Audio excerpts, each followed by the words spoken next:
Mhm. Perfect. We got this.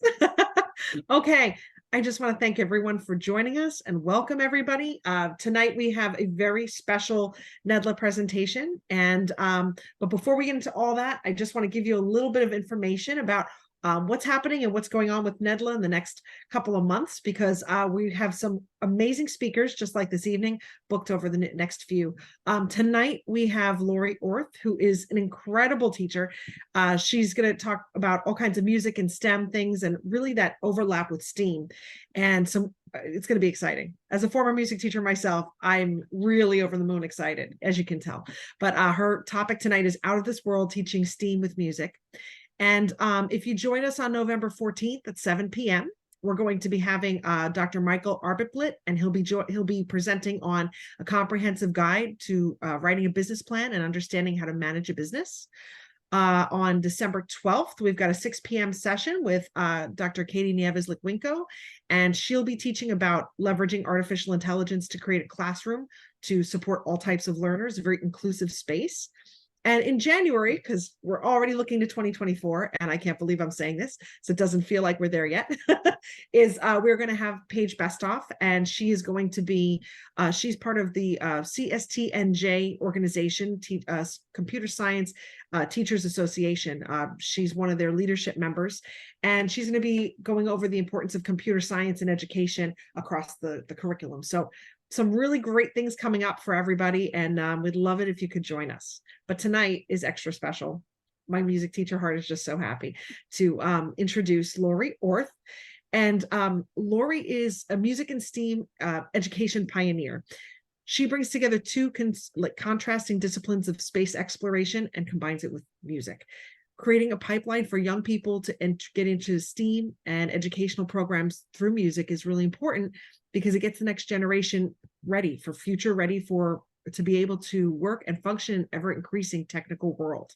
With over 2 decades of teaching in various settings, in 2012, she began her own entrepreneurial business, teaching general music classes to homeschool community in Augusta, Georgia. Laurie's outreach continues to grow in her YouTube channel, which she started in 2015, the Laurie Orth Music Teacher. Check that out. She's got some amazing things there. Currently, Laurie is an independent contractor in am I saying this right? The Jesse Norman School for the Arts? Yep. Okay, perfect. And she's taught workshops for the Girl Scouts of Historic Georgia, featuring women in aerospace and rockets.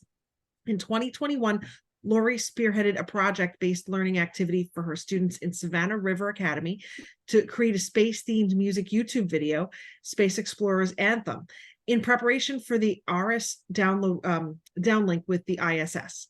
In July 2022, Laurie was a great instructor with the Douglas Space and Science Foundation Incorporated Star Camp in Ogden, Utah. In 2019, Laurie published her first book, which is amazing. It's called Rocket Recorder, Volume 1, and it's an innovative music workbook for recorder students to introduce space exploration. She's presented her STEAM curriculum internationally and is a frequent guest on podcasts. In 2023, she launched a digital download product, Rocket Recorder Satellite Edition, available exclusively through Music Construct Ed. Laurie serves as the space station ambassador for the ISS National Labs CASIS program and is a teacher liaison with the Space Foundation and is president of the Savannah chapter of Air and Space Forces Association. In 2019, she was selected as a NASA social media influencer. In June of 2023, Laurie heads to NASA Johnson Space Center to attend the prestigious Liftoff 2023 Institute for STEAM Educators to learn about planetary defense and asteroids. Laurie has done it all from so many aspects of learning, and it's really a treat to have her here. So I just want to, before I turn it over, I want to let you know that she has a fantastic website, which I'm going to put into the chat right now. And there's also a digital swag website that she's incorporated as well. So I put that in the chat for you guys to check out. But without further ado, it brings me great joy and pleasure to turn it over to the fabulous Laurie Orth. Thank you, Dana, so much. I love being with you, and I appreciate the opportunity to share what I do. So, all right. I hope that you can set your thing to where you can see me half and half. I don't know if I can do that, but if you don't have to see me like a teeny tiny box, that will be okay. If you know how to do that on your end. Otherwise, I'm going to do a screen share and I'll get going. You know what I'm going to do?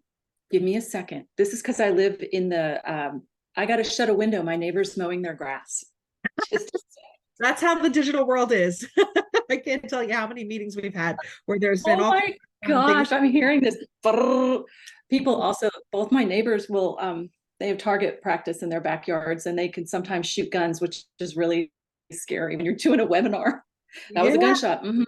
Yeah. Okay. So we saved ourselves from the leaf blower. That's my least favorite sound. Okay. Screen share. Here we go. And there's that. Share sound. Share. Okay. You can see that. This is your digital swag stuff that you get with lots of links. So make sure you go get that. And then here's my presentation. You guys see that? You ready? Okay. Slideshow. See it big? Okay. All right. So today I'm going to talk to you about out of this world teaching STEAM with music. And there I am, Laurie Orth, Chief Music Officer. And I'm just gonna, somebody just popped in. Okay. Next. Oh, and Chief Music Officer, I made that up. That's my own title. My sister's like, where did you get that from? I'm like, I made it up. Okay. Oh, hang on. There we go. Music education done differently. That's what my website says. Kind of says it all. Because I teach about space and rockets in my music class. Right now, I have space news at the end of my choir rehearsals. And my students are like, can we have space news now? Yes. And I bet you guys know all about STEAM. STEAM is STEM plus the A for the arts. And some people think about the A stands for just art, just visual art. And I like to think of it as arts and humanities. Inclusive. This is about all of the rest of us, STEM plus everybody else. And I have some takeaways for you. This is what I want you to take away. I'm telling you at the beginning. So hopefully we'll get there at the end, okay? I want you to try this at your school. I'm going to share with you my music curriculum. And if you have ideas about creating something yourself besides what I'm going to tell you, I want to encourage you to do that. I want to encourage you to create something that's out of this world for your students. All right. My mother is a retired music educator, and she always says, set your students up for success. She taught piano for over 40 years. And when I come to her with my challenges about students, she'll always remind me, set your students up for success. You want to train them and teach them the skills so that they can rely on those skills.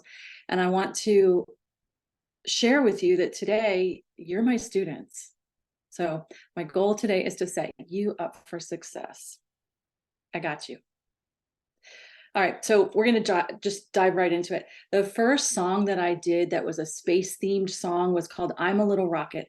I did not write this song. It's an ascending and descending scale. I just changed the words a little bit to be about a SpaceX Falcon 9 rocket. And I brought it into my classroom. So it's on my YouTube channel, the whole thing. You don't have to worry about like, how am I going to take notation? Don't, just listen.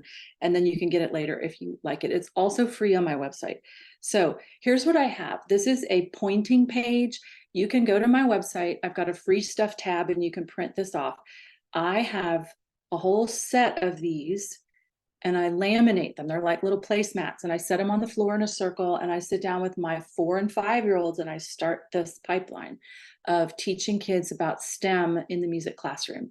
And it also, pointing pages can help with reading and beginner reading type things, left to right. So we all start up in the top upper left corner, and we're going to go from left to right, then the second row, then the third row. And I'll sing it for you. You could point along. All right, it goes, and Again, I did not write this, just change the words. I'm a little rocket lifting off so loud, higher and higher, passing a cloud, starting on the launch pad, aiming for the stars. Now we're almost there, landing on Mars. And the rocket booster goes down, down, down, down, down, down, down, down, and nails a perfect landing on the X. So that's the song. I teach it, and we do, down, down, down, like that. We practice rocket noises. I'll say, who can make a rocket noise? And it's a little tiny thing. They might ask questions about, what's all that smoke? What's the big water tower in the middle picture? And I'll say, well, that's the launch pad in Kennedy Space Center at Cape Canaveral. And there's water in it, and it'll come out, and it will help with the rocket exhaust not be so damaging. And it creates a lot of steam. And if you look at the picture above it, you can see all that steam. And anybody know what that picture is at the bottom? Where's that spaceship, and what planet is that? Mars. And if they don't know, then you tell them. And then that picture, just so you know, the SpaceX Dragon capsule landing on Mars, that was old, and that is a thing they're not pursuing right now, but it looks cool, and I left it in. So there you go. And then there's your first stage booster landing on a drone ship. And I do want to tell you this. I had a student who was very, very shy, and she hardly participated. And she was a Star Wars fan. And I said, we're going to learn about rockets today. Would you like to participate in class?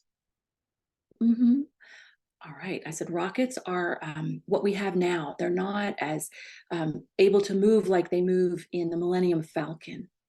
But she was open. She came, she sat, we did the song. Ooh, sorry. I got to admit somebody. Hold on.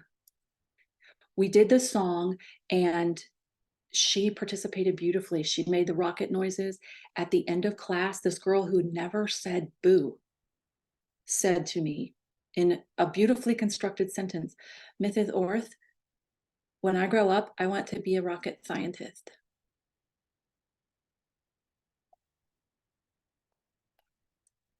Ooh, no, let me move. There we go.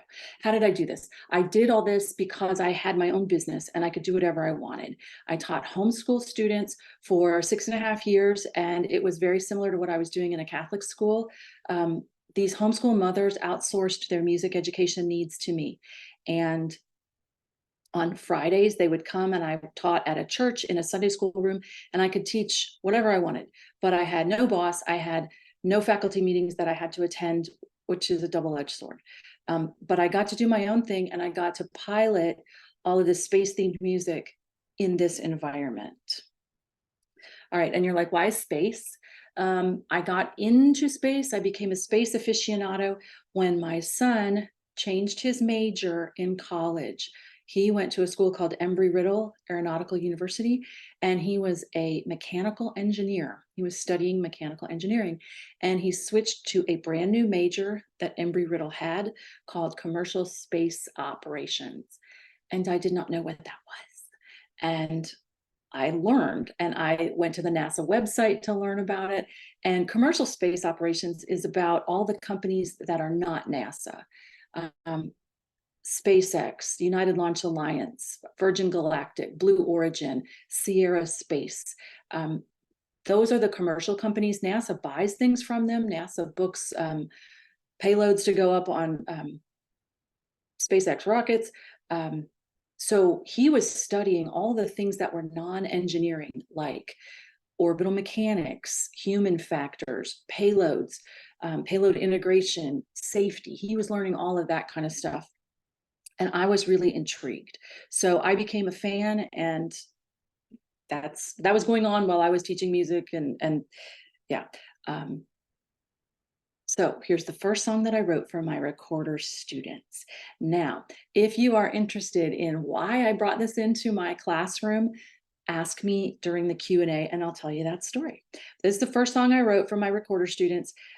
It's called Grid Fins. Those are the steering mechanisms on the Falcon 9 rocket, and they deploy to help the rocket booster come back down, and it helps it steer, kind of like wings, but not quite. The picture at the bottom, they are deployed, and that is one of the rocket boosters coming back to Earth. And in the background, you can see the curvature of the Earth. And it's such a cool picture. And they strap cameras on these things, and it's like, oh, look at the pictures. So we looked at the picture in the classroom. They were super engaged. Then we transitioned to the music, and I said, let's look at this. Are there any tricky places? What's the roadmap? Any first or second endings? And then we played it. And so I have it here for you to listen to. And let's see. Okay, here we go. Oh, let me put it back just a hair.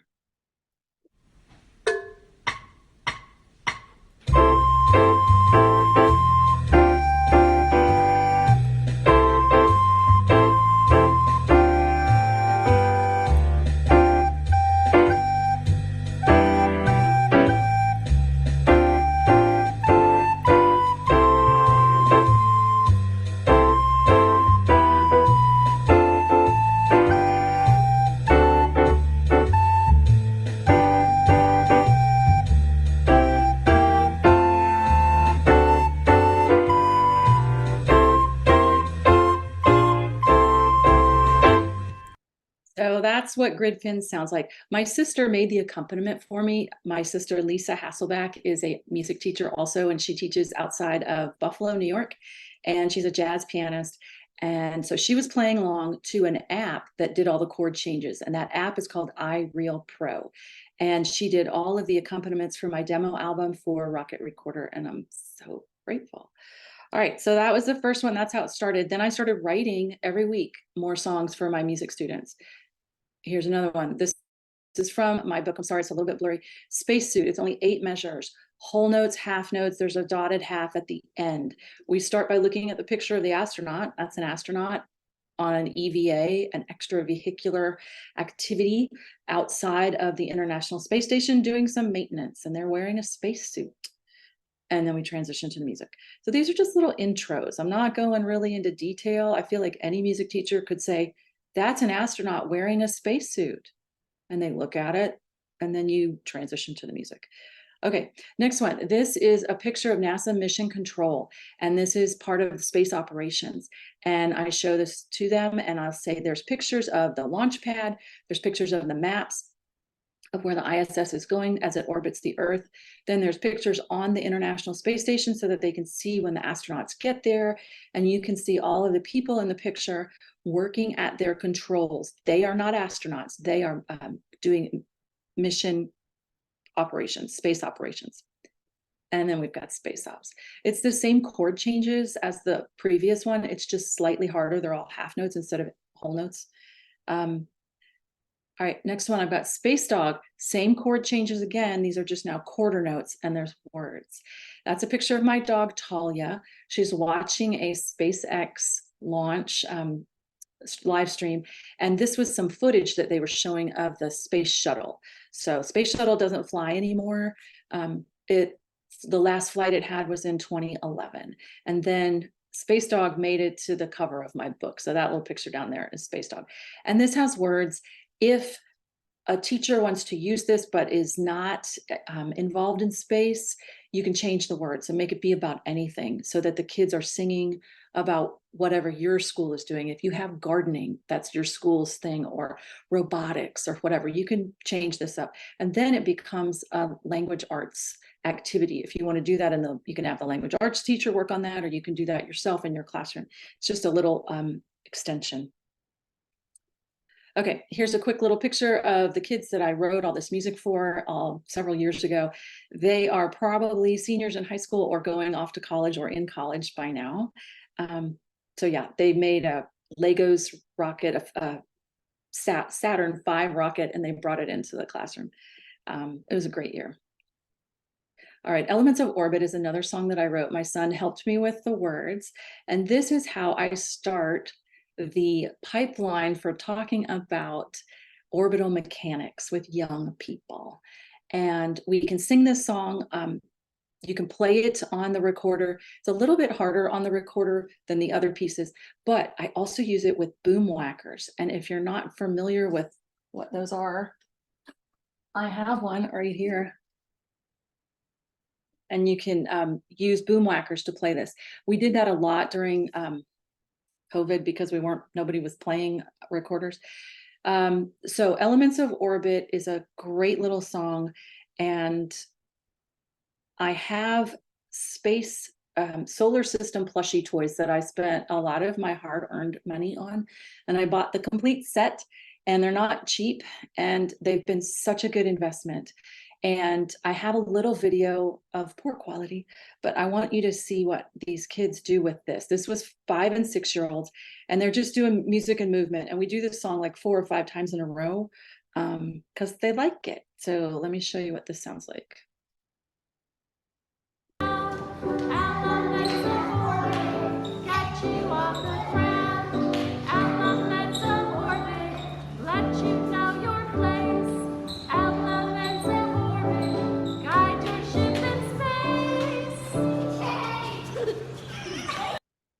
So they start talking about the solar system, and these kids, they don't put themselves in order, but I do this. I've done this with middle schoolers, and you might think, what?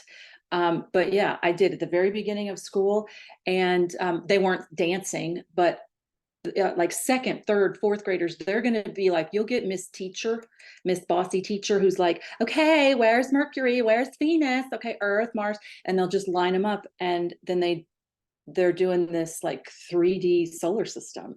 And you can say, this is what orbit is, and who wants to be the sun? I want to be the sun. And at the end of that, I'll say, all right, freeze. I'm counting to 10, change places quietly. So yeah, so that's Elements of Orbit. Let's see here. Let me go down here, click. All right, this next one, Space Launch System. If you guys are all space fans, you might be like, we know what that is, but if you're not, I'm going to tell you, you need to know about this rocket. This is the rocket that's part of the Artemis program. It's already gone, it's already launched once. It's getting ready to launch, hopefully, in 2024, end of 24, and hopefully not too far to the right of that. This is the one that's going to go back to the moon, and this is NASA's rocket, and we refer to it as SLS. So I have a song in my book called SLS. I also have an 11-minute video. So if you need something in your sub packet for when you're not at school, or if you need a break, if you need me to teach for you, you can put on this 11-minute video. And the first half is a tutorial about SLS and going back to the moon and the Artemis program. And the second half is a recorder tutorial, and the students can play along. So tuck that away. And if you need to catch your breath one day, I'm happy to be the teacher for you and let you do that. Okay, so bringing space into the class, do something on your own, and you're like, I'm not a composer, how do I do this? Start with a nursery rhyme. I started with Mary had a rocket ship. On her way to Mars, she made lots of oxygen so her crew could breathe. And I've done this with 4 and 5-year-olds. I did this at a Girl Scout camp with juniors and brownies, and they loved it. I want to point out a couple of things. First of all, the commander of this rocket ship her name is Mary, and she's a woman. And I do everything I can to promote women in aerospace education, women in aerospace careers. Young girls need to see themselves in these positions. So Mary is the commander of this rocket ship. All right, so think about the songs that you could possibly rewrite the words to if you wanted to do something like this in your classroom. All right, we're going to take a quick little moment. Here's your journal prompt. Don't go away, come back. If you have some ideas, you're like, okay, I want to just write a few things down. I'm going to play one of my songs, and you can write these down. If you have next steps, what could I do in my school? How could I make this work? Who do I need to reach out to that's the music teacher, or what other school could I share this with? I want you to jot all that down. I'm going to play one of my recorder songs. We've got about 50 seconds. I'll come right back on the other side.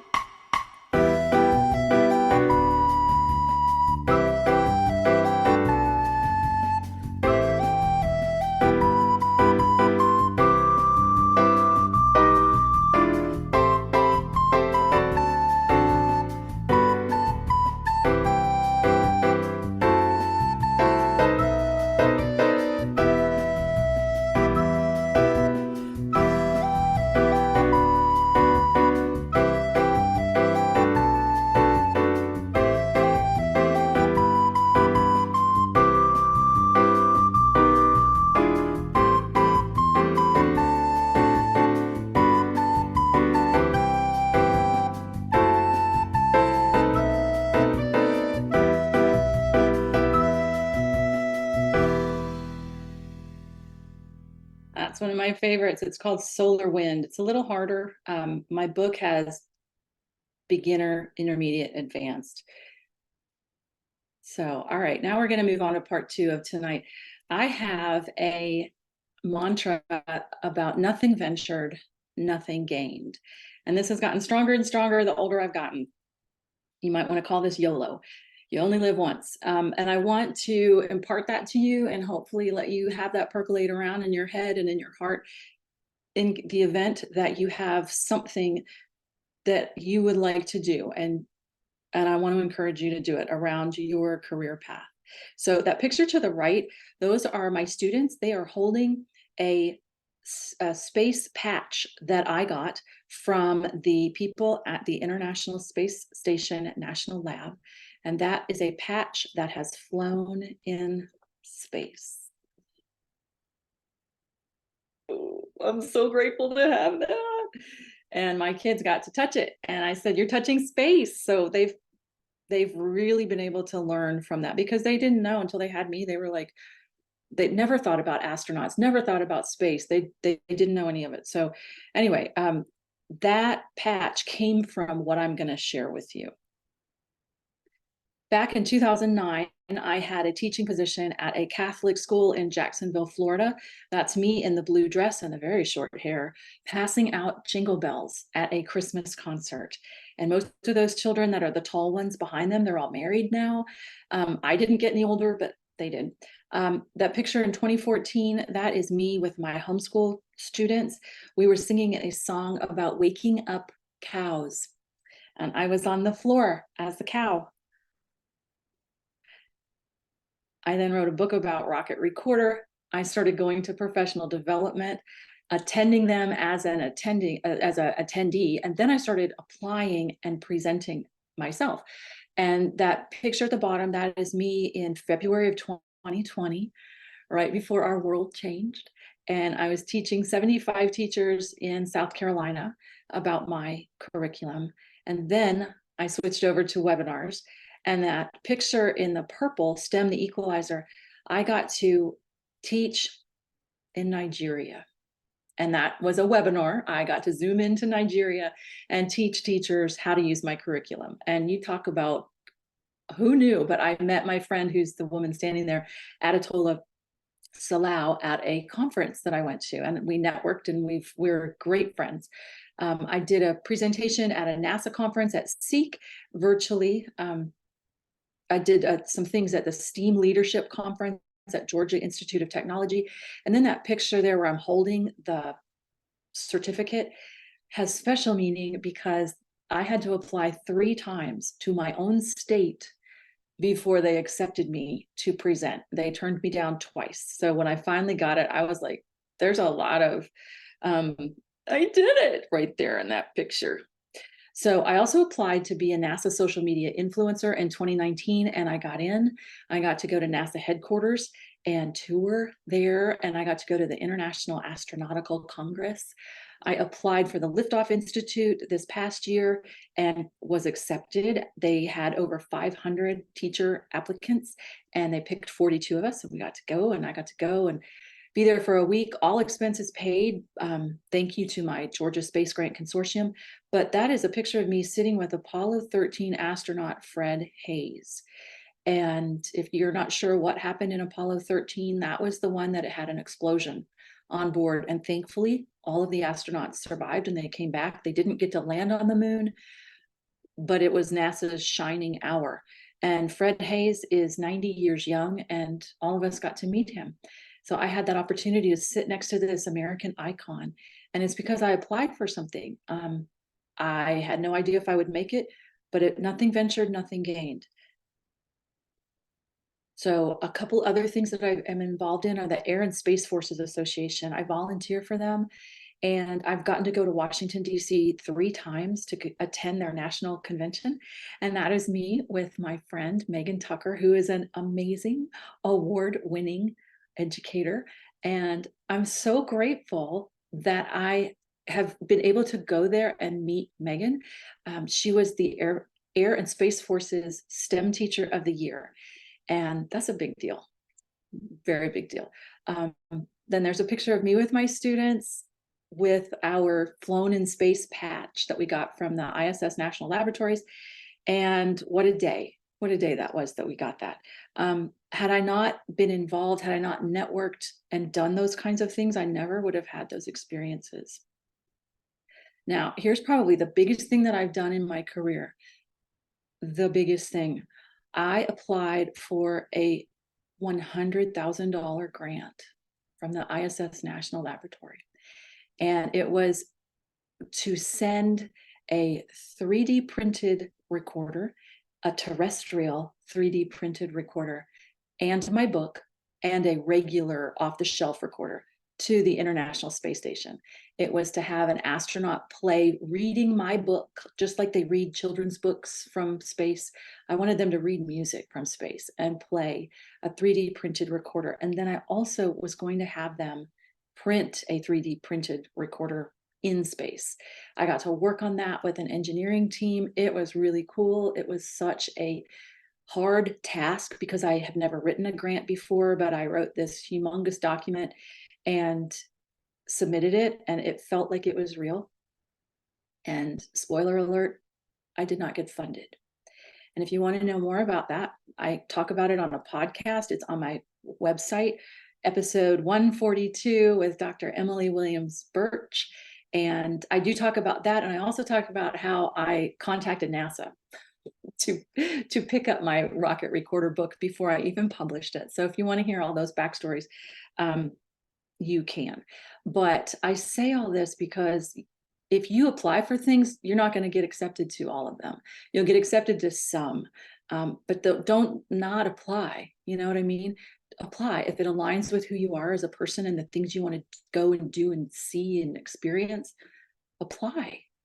Because if I hadn't applied for all these things, I mean, the people that I met because I did this thing with the ISS National Labs, even though it didn't work out, I learned so much from it and I networked. And I'm going to tell you another cool networking story about that. So here's my two things: apply for things and then network with people. All right, so here's my networking story. There's a lot of astronauts who are musicians, and you can Google astronauts playing musical instruments in space, and you can make these, you can put these on your bulletin board in your classroom. A couple of these are Jessica Meir, she's playing the piccolo. She played the theme from Star Wars on the ISS. The picture in the middle, that's Katie Coleman. She's a flute player. She brought a bunch of flutes with her to space. And that is her playing a duet with Ian Anderson, who is a rock star in the band Jethro Tull. And you can Google that and you can see the whole thing. Far right, that's Canadian astronaut Commander Chris Hadfield. He made a CD in space and he did a ton of stuff for Canada for STEAM. You can zoom that. He did this thing across the entire country of Canada, singing songs from space. I mean, I'm just like, I wasn't a space fan at the time. I wished I would have been able to experience that live. Down at the bottom on the saxophone, that's also Jessica Meir. I heard her talk about how she was going to send a mouthpiece up to space because there was already a saxophone on station. I mean, who knew? Those pictures in the middle, those are all several different astronauts on the International Space Station having a jam session. And I learned from Chris Hadfield on a podcast that they improvised to make that drum. And that drum is actually a biocontainment unit from the Russian side of the ISS. It's part of their toilet. And they hopefully pulled off a spare and they used it as a drum. And isn't that cool? And your students will love that. They'll love that. And then the last picture is an astronaut playing a keyboard, and they have to strap the keyboard to themselves in some manner, and they have to strap themselves to the side of the ISS so that when they press the keys, it doesn't move away from them or they don't move away from the wall. So all of those are super cool. All right, so let me tell you about Katie Coleman and networking. Because of that ISS project that I worked on, I got to meet her in a Zoom call. And I reached out to her to say, hey, I do a lot of presenting. Can I share that you're a flute player? And her social media person, Stacy Severn, replied and she said, "Oh, I'm also a flute player. Katie and I go to flute conventions. I'll send you some pictures and you can put them up in your presentations," which is exactly what I've done. I presented in Rochester in April, and I put this picture on the board behind me, and all of my attendees, we all got up there, and I did it on purpose, and we got a picture of all of us, and then she posted it again. But Katie Coleman mentioned me in a post and my work, and that came about because I networked. So you talk about like my mouth dropping, like an astronaut put something about me on her social. Unbelievable. All right, so your action items, you ready? I got some homework for you. It's easy though. I want you to go and get the NASA Selfies app. So that's what it looks like in the Mac App Store. You can take pictures of yourself. You can take pictures of your students. You can take pictures of your dog, of your school mascot, and every one of them comes out in a spacesuit. You can change the backgrounds and have some type of a NASA galaxy image behind it. It's worth it. You can cover your bulletin board. You can cover your door with pictures of your students. And it's an easy thing. You might use a lot of printer ink, but I want you to do that. Google coloring pages. I want you to Google NASA coloring pages. I also have some links in the swag bag for you of this. People like to color. It's calming.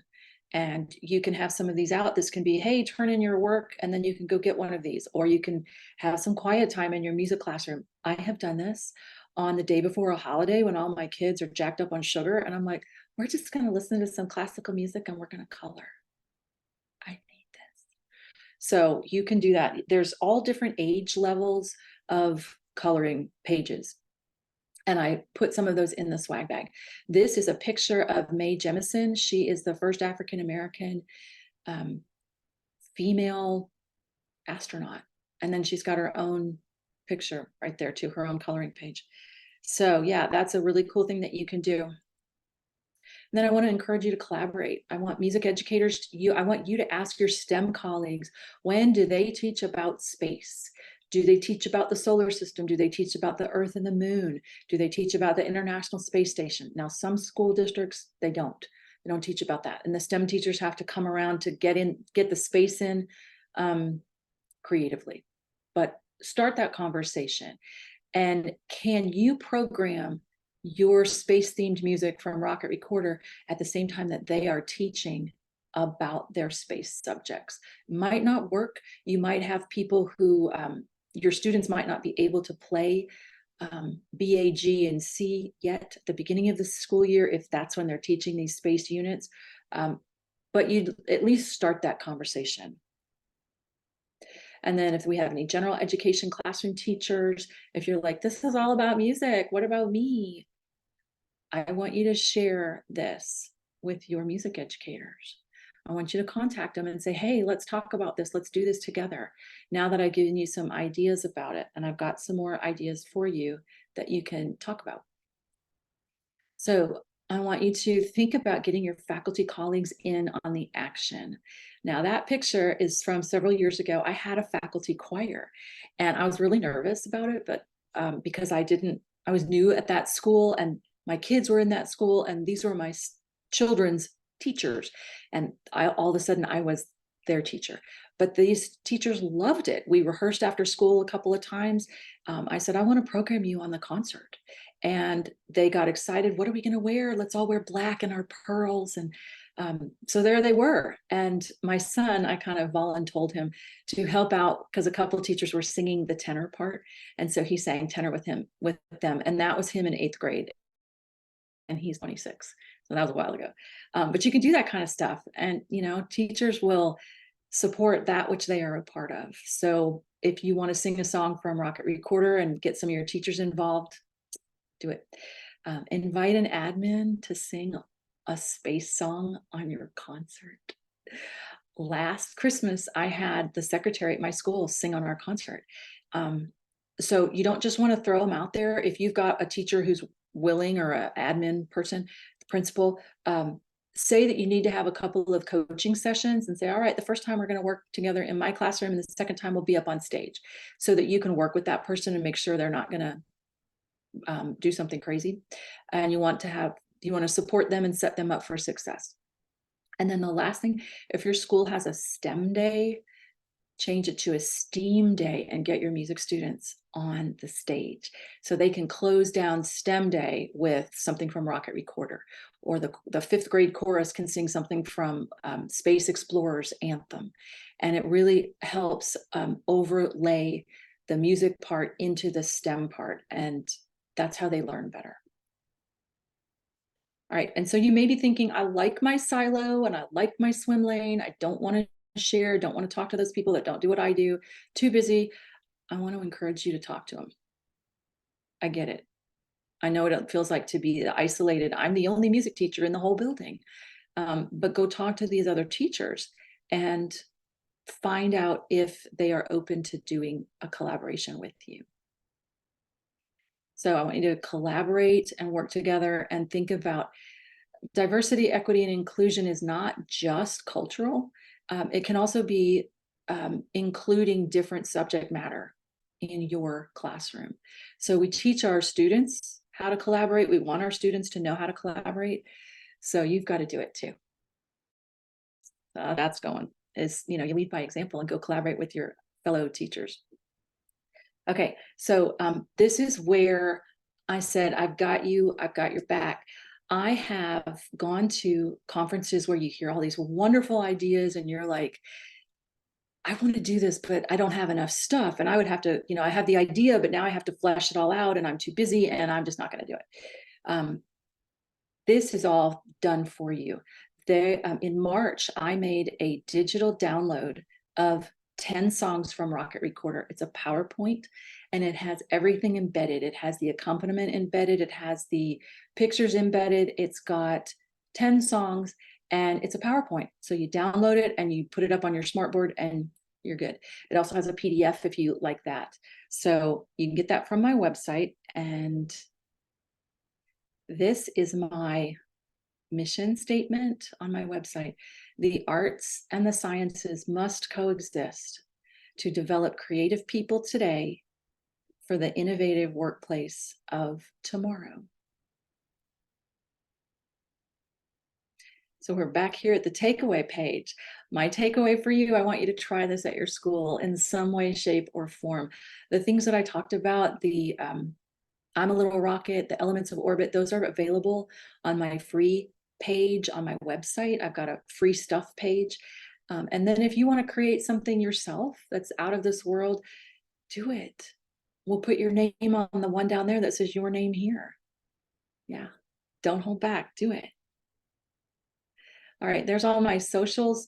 If you want to screenshot that, you can. I also have all of that in the digital swag bag. So if you're like, whoa, it's a whole lot of stuff. All of it is in this Google Doc that we'll give you. And then we made it. It's time for Q&A. So let me stop sharing. We're back.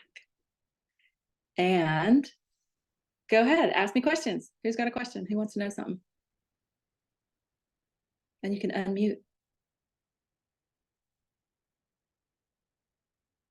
Do I need to do anything? Looks like everybody's there. I see you, Melissa. Hey, Laura, I have a question. How can you give me some more examples on how you motivate your first and second grade students in the beginning of the year? Like any other examples that you have? Obviously, I'm not doing recorder with them. I am an itinerant teacher, so I pack in and I pack out. And I wish I could say, oh, I've got all these digital things. I don't. I make pictures. I print off pictures of space things. I've got pictures of astronauts, pictures of rockets. I laminate them and I bring them in and I'll just sit and we'll talk for a little bit. I do have some music and movement songs that are for little kids. Those age appropriate things. And I teach those. And so I'm not doing 100% space themed music with them, but I do some. So if you are interested in that, we can talk after, or you can, email me and I can send you some stuff. Definitely. Thank you.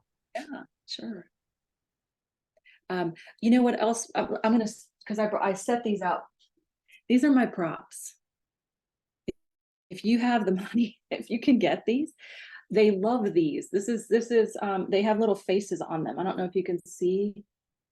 There's a face in there. This is Oh, the that's so cute. sun, That's the adorable. earth. They all have faces, and I use these kind of things. I also I have a lot of rocket stuff. I have a SpaceX. You probably can't see it.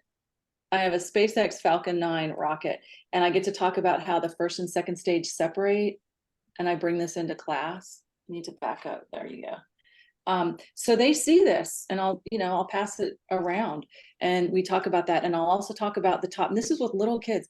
I'll say, this is a payload for a satellite. The payload looks different. At the top of the rocket looks different when it's crew, when there's people in it, and it's a triangle and has windows. So I'll ask them, like, okay, how do we know? It's got windows. It's the one with the people in it. Yeah. Hey, thank you, Laurie. Sure. Anybody else? I wanted to just speak to something too. I really love that you had shared a little more about your experiences with just coming out of your shell and doing things outside of your swim lane, because I know, after we all get kind of stuck in the same ruts, sometimes it's because it's part of the requirement, and that's just what we have to do. There's no leeway to deviate left or right, and sometimes that's kind of a soul crushing feeling after a while, and then other times then we get the freedom to do so, and it's like, okay, now what do I do? Where do I even start? I don't know if I want to do that. Those people are scary. I'm just going to keep doing what I'm doing because this is where I'm comfortable. But so much of that, once you kind of step out and you start, testing the water, and it's not so uncomfortable after a while. And I just love how you brought that up. And you spoke to your experience with that. So what was as you were starting to kind of venture out from your music silo or your music swim lane, what was probably one of the scariest things that you first had to overcome? My students, I was teaching recorder to middle school students, and that was unusual, but these were homeschool students, and they had not had me for years and years, and so they had not had a strict structured music program. And I thought it was kind of sad that they had not had recorder, and so I wanted to teach them recorder, and I started teaching them recorder, and it didn't go well. It didn't go like I wanted it to. It didn't go like it did when I was teaching 8-year-olds recorder. These were middle school kids, and they didn't want to play hot cross buns, and they didn't want to play Go Tell Aunt Rhody and Mary Had a Little Lamb. So that's when I started writing space themed songs for them, because they were Star Wars fans, and I'm not really, but I knew a lot about rockets, and so I started talking about rockets, and they got all excited about it. So I think I had a lot of disappointment, because I thought, oh, we're going to play the recorder and it's going to be great. And it wasn't. And so I kind of had to just like swing. And that's my story of my life. I had to swing really hard to try. And that's when I started writing some songs myself. I did not study composition in school. I studied voice and opera.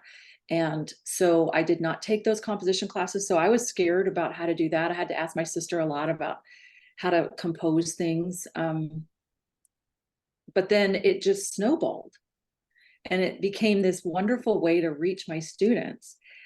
And then if you'd have told me that, like, oh, you're going to meet Apollo 13 astronaut Fred Hayes, it's crazy. It's crazy. But there you go. It started to work. And I loved seeing the kids get engaged. That was my biggest reason to keep doing it. I love it. I have a quick story. 2 years ago, my third graders brought in their recorders on the last day of school. Like, and you guys know, like when you teach, like the last day of school, it's a half day. Everybody has their rooms clean. Like there's nothing on desks at all. I remember I was just showing a movie that day. These kids come in, they're like, Miss Wells, they all have the recorders. And I'm like, what? Because I started teaching them in January, the recorders from January to June. But what I love about it is that they're in 5th grade now, and each and every single one of them are in band because recorders opened up their eyes for, instrumental bands. So I think it's wonderful that you did everything on recorders. It's very, very inspirational for them. Yeah. And the one thing about my book, it's got 30 songs in it. So I have a hard copy book, and then I also have a digital version that only has 10 songs in it. But the hard copy book has beginner, intermediate, and advanced. And the advanced part is not that hard, but it's advanced for, beginner recorder students. It has things like triplets and accents, and 32 measures. And so that's in there for the kids that are piano students, or the Suzuki violin kids who are bored out of their minds. I put some harder things in there for them. So if you are looking for something that, and there's also songs that are too hard to play, but they're not meant to be played. They're meant to be sung. So yeah. Cool. Laurie, I have something else I wanted to ask you. So, how often do you get the, wow, that has nothing to, music has nothing to do with space. How did you get there? How often do people say that to you?